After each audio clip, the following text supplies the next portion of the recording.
Hello. Dada is a person of habit and order. No one would find anyone as well organized and precise as him. I'm so grateful that no matter the day, no matter the circumstance, no matter what happens, the one constant in my life is Dada will phone every day in the evening around 6 p.m.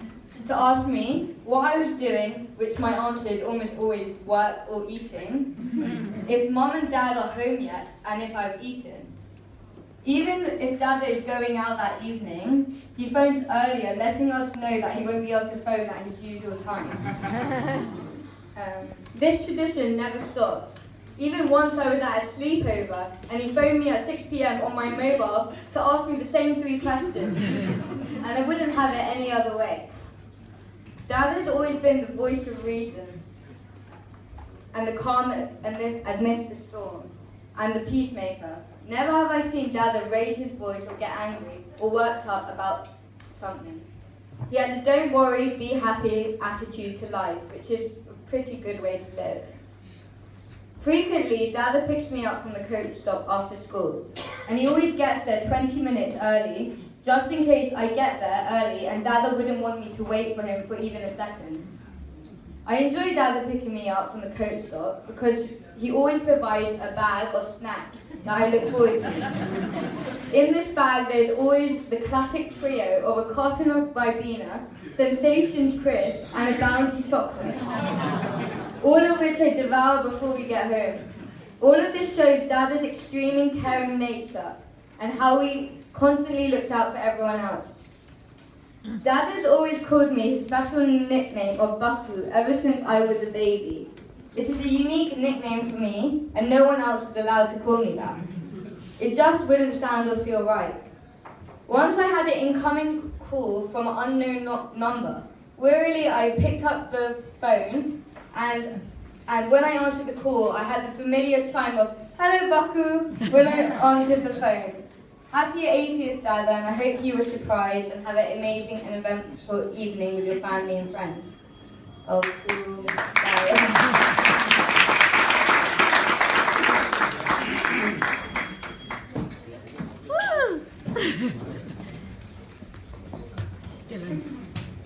As Sabrina said, Dada is a man of few words. Why use 1,000 words when 3 would be effective? Fortunately, we've got budget for the other 990.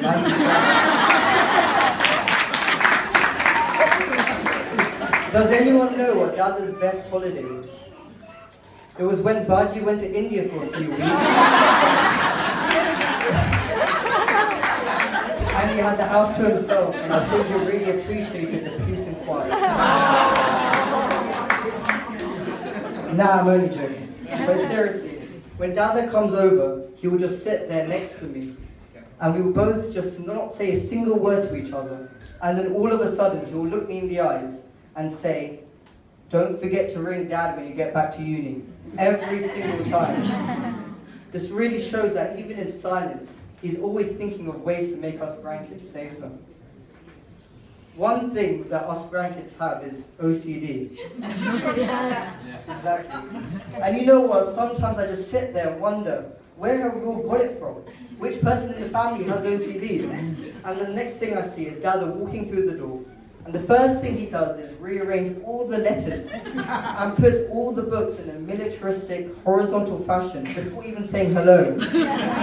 And then I think to myself, that's who we've got it from. If any of you wonder how Dada's body is so good for his age, wonder not. His diet is so disciplined. I've always noticed that at dinner, he will only eat 2 Rockies and no more. And then I also see me and Vijay trying to have a competition at who will be the first person to surpass 10. I think this strict, simple diet reflects his personality. He is a man who has no interest in excess. He is so content with what he has and has no greed whatsoever, and I think in this day and age, that is a really rare quality to have. Overall, I would just like to say that all Dada wanted was something where all the family could get together for his birthday. And so I'm glad we can do something as big as this to show him how much we love him. And to finish off, I just want to tell you, Dada, that if it wasn't for the hard work from your 2 sons, my dad would get them by, none of this would be possible. So a big thank you to them, both of them as well.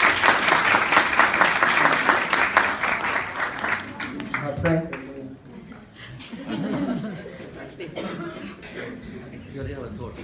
I know. There's two main traits Dada has, and that's timing and caring. He is so punctual, it's unbelievable. When he used to pick me up from school, he would have to pick me up at 4 p.m, but he would be waiting at 3:30 p.m. He also has to have his dinner at 5:30 p.m. every day. Not 5:10, not 5:40, but literally on the dot, 5:30. I just wanted to say that I honestly have never met someone who cared so much about someone's well-being. Every day, Dada rings at a certain time, not past that time or before that time, but literally on time. And I really admire his dedication as it reflects that he's thinking about us. And just that one phone call, that short conversation, reinforces the love he has for all of us grandchildren. Even if we're not at home, he will ask where we are, what time we'll come back, who we're with, and then he'll ring again to make sure that we're home at that time. And when I am home alone, he says, don't open the door to anyone. He has to make sure we are all safe, well, and happy. So here's to 80 years of Dada's life. Happy birthday, Dada. We love you.